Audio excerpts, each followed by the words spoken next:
চাই শিকি বুজি ভাল পোৱা আপোনালোকক স্বাগতম জনাইছোঁ আমাৰ ইউটিউব চেনেল ষ্টাডি পইণ্ট আছামলৈ। নমস্কাৰ, মই ৰাকেশ বেজবৰুৱা, মোৰ লগত আছে ধনজিত নাথ। আজিৰ ভিডিঅ'ত আপোনালোকলৈ আগবঢ়াম গুৰুজনা মহাপুৰুষ মাধৱদেৱৰ বিষয়ে কিছু জানিবলগীয়া গুৰুত্বপূৰ্ণ তথ্যৰ লগতে কেইটামান দৰকাৰী প্ৰশ্ন উত্তৰৰ শিতান। এতিয়া অকণো পলম নকৰি আহক আমি ভিডিঅ'টিৰ মাজলৈ আগবাঢ়োঁ। মহাপুৰুষ শ্ৰী শ্ৰী মাধৱদেৱ। গুৰুজনাৰ জন্ম হৈছিলে 1489 খ্ৰীষ্টাব্দত লখিমপুৰ জিলাৰ নাৰায়ণপুৰৰ লেটেকুপুখুৰীত আৰু তেখেতৰ মৃত্যু হৈছিলে 1596 খ্ৰীষ্টাব্দত কোচবিহাৰৰ ভেলাসত্ৰত। তেখেতৰ পিতৃ আছিলে গোবিন্দগিৰি ভূঞা আৰু তেখেতক বৰকণাগিৰি নামেও জনা যায় আৰু তেখেতৰ মাতৃ আছিলে মনোৰমা। তেখেতৰ ককায়েক দামোদৰ আৰু ভনীয়েক উৰ্বশী আৰু তেখেতৰ ভনী জোৱায়েক আছিলে ৰামদাস আৰু গুৰুজনাৰ শিক্ষাগুৰু আছিলে ৰাজেন্দ্ৰ অধ্যাপক আৰু তেখেতৰ বংশ আছিলে হৰি ভূঞা বংশ। এতিয়া গুৰুজনা শ্ৰী শ্ৰী মাধৱদেৱৰ জন্মৰ বিষয়ে কিছু কথা জানো আহক। বাৰভূঞা আৰু কছাৰীৰ মাজৰ অৰিয়াঅৰিৰ বাবে কছাৰীৰ উপদ্ৰৱত গোবিন্দগিৰি ভূঞা নিজৰ ভাৰ্যাৰ সৈতে ব্ৰহ্মপুত্ৰৰ উত্তৰ পাৰলৈ পলাই অহাৰ সময়ত বাটতে তেওঁলোকৰ সম্পত্তি চোৰে নিয়ে আৰু এনে সহায় অৱস্থাত অসম ৰজাৰ উজিৰ হৰিশিঙাগিৰিয়ে লগ পাই তেওঁলোকক নিজৰ ঘৰতে পৰিচৰ্যা কৰি ৰাখে। নাৰায়ণপুৰ নামে ঠাইৰ ৰঙাজান আৰু কাছিকটা নদীৰ মাজত অৱস্থিত এই হৰিশিঙা বৰাৰ উজিৰৰ ঘৰত 1489 চনত মাধৱদেৱৰ জন্ম হয়। প্ৰবাদ আছে যে মাধৱদেৱৰ নাইকটা কাছিখন পেলোৱাৰ বাবে ওচৰৰ নদীখনৰ নাম কাছিকটা আৰু প্ৰসূতিৰ তেজ লগা কাপোৰ ধোৱাৰ বাবে ওচৰৰ জানটোৰ পানীৰ বৰণ ৰঙা হৈ পৰাৰ ফলতে পৰৱৰ্তী কালত ইয়াৰ নাম ৰঙাজান হৈ পৰে। এইখিনি আছিল গুৰুজনাৰ জন্ম ৰহস্য। মহাপুৰুষ মাধৱদেৱ গুৰুজনাৰ শিক্ষা। মহাপুৰুষজনাই ৰংপুৰ জিলাত বাল্য শিক্ষা সম্পন্ন কৰে। তেখেতে ৰাজেন্দ্ৰ অধ্যাপক টোলত আদি শিক্ষা গ্ৰহণ কৰিছিল। তেখেতৰ দ্বাৰা ৰচিত ৰচনাৰাজি। শ্ৰী শ্ৰী মাধৱদেৱৰ ৰচনাৱলীসমূহক মূলতঃ 4টা ভাগত ভগাব পাৰি, যেনে আখ্যানমূলক, তত্ত্বমূলক, নাট আৰু গীত, আৰু এই গীতসমূহক বৰগীত আৰু ভটিমা 2টা ভাগত বিভক্ত কৰা হয়। আখ্যানমূলক। ৰামায়ণৰ আদিকাণ্ড। মাধৱদেৱে গুৰুজনা শংকৰদেৱৰ আদেশ অনুসৰি মাধৱ কন্দলীৰ অসম্পূৰ্ণ ৰামায়ণখন পূৰাবলৈ আদিকাণ্ড ৰচনা কৰিছিল। এইবাৰ ৰাজসূয় কাব্য। এইখন কাব্যৰ মূল হৈছে ভাগৱতৰ 10ম স্কন্ধৰ 5টা অধ্যায় আৰু লগতে মহাভাৰত, পদ্মপুৰাণ, শিশুপাল বধ আদি কাহিনীও সংযুক্ত। তত্ত্বমূলক। তত্ত্বমূলক হৈছে নামঘোষা। নামঘোষা মহাপুৰুষ মাধৱদেৱৰ সাহিত্যিক জীৱনৰ মূল কীৰ্তিস্তম্ভ তথা শেষ বয়সৰ ৰচনা আৰু এই নামঘোষাত 1000টা ঘোষা থকা বাবে ইয়াক হাজাৰী ঘোষা বুলিও জনা যায়। নামঘোষাৰ 600মান শ্লোক বিভিন্ন পুৰাণৰ ভক্তিপ্ৰধান শ্লোকৰ অনুবাদ আৰু বাকী 400 শ্লোক মাধৱদেৱৰ নিজা সৃষ্টি। এইবাৰ হৈছে ভক্তি ৰত্নাৱলী। ভক্তি ৰত্নাৱলী বৈষ্ণৱ ধৰ্মৰ 4 পুথিৰ ভিতৰত শীৰ্ষস্থানত থকা এখন তত্ত্বমূলক ৰচনা। ভক্তি ৰত্নাৱলীৰ মূল হৈছে বিষ্ণুপুৰী সন্ন্যাসীৰ শ্ৰী ভক্তি ৰত্নাৱলী। এইবাৰ জন্ম ৰহস্য।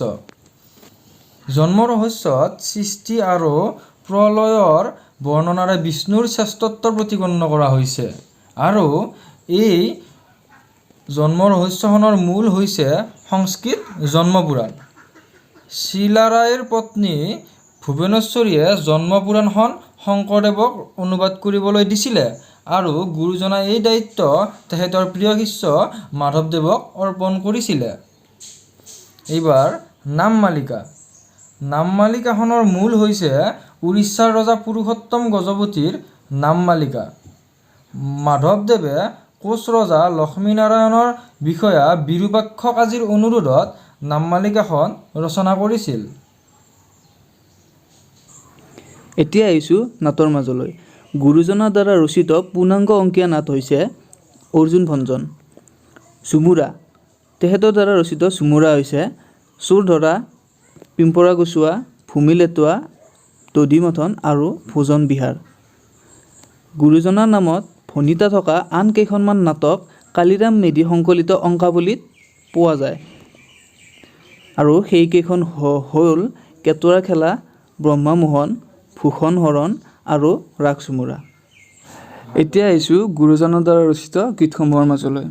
গুৰুজনাৰ দ্বাৰা ৰচিত গীতসমূহক দুটা ভাগত ভাগ কৰা হয়। এটা হৈছে বৰগীত আৰু আনটি হৈছে ভটিমা।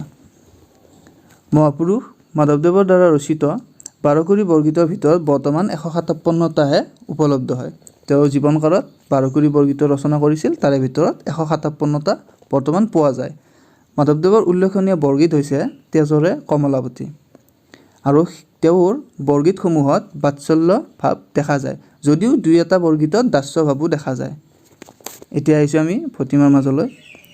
গুৰুজনাই নিজৰ জীৱনকালত 9টা ভটিমা ৰচনা কৰিছিল। তাৰে এটা হৈছে গুৰু ভটিমা আৰু বাকী 8টা হৈছে দেৱ ভটিমা। গুৰু ভটিমাত তেওঁ শংকৰদেৱৰ গুণানুকীৰ্তন কৰিছে আৰু দেৱ ভটিমাত শ্ৰীকৃষ্ণ মাহাত্ম্য প্ৰকাশ কৰিছে। মহাপুৰুষ মাধৱদেৱ গুৰুজনাৰ ধৰ্মপ্ৰচাৰ। প্ৰথমে গুৰুজনা শাক্তপন্থী আছিল আৰু এই শাক্তপন্থী মহাপুৰুষ মাধৱদেৱে শ্ৰীমন্ত শংকৰদেৱৰ সংস্পৰ্শলৈ অহাৰ পিছত উগ্ৰ বৈষ্ণৱ ধৰ্মপ্ৰচাৰক হৈ পৰে আৰু নৱবৈষ্ণৱ ধৰ্মক এক শৰণ ধৰ্ম অথবা মহাপুৰুষীয় ধৰ্ম বুলিও জনা যায়। নৱবৈষ্ণৱ ধৰ্মৰ মূল আধাৰ হৈছে দ্বাদশ স্কন্ধ ভাগৱত।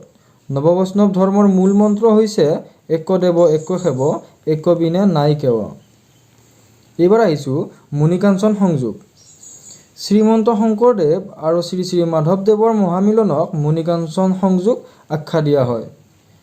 মুনিকাঞ্চন সংযোগ হৈছিলে 1522 খ্ৰীষ্টাব্দত মাজুলীৰ বেলগুৰি সত্ৰত আৰু এই মহামিলনক লক্ষ্মীনাথ বেজবৰুৱাদেৱে মুনিকাঞ্চন সংযোগ বুলি আখ্যা দিছিল।